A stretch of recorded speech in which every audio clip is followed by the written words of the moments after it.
আসসালামু আলাইকুম। কি অবস্থা সবার, কেমন আছেন? দেখছেন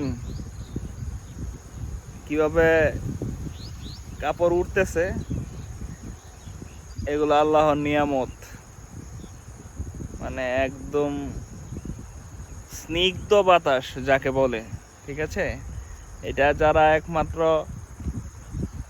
সকালবেলা মানে আল্লাহর ইবাদত করে তারাই হয়তো মানে বেশি বুক করতে পারে। সবার জন্যই, সবাই বুক করতে পারবে, কিন্তু উঠতে হবে তো, সকালবেলা উঠতে হবে।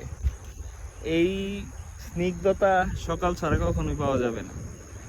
এটা শুক্রিয়া করে শেষ করতে পারবেন?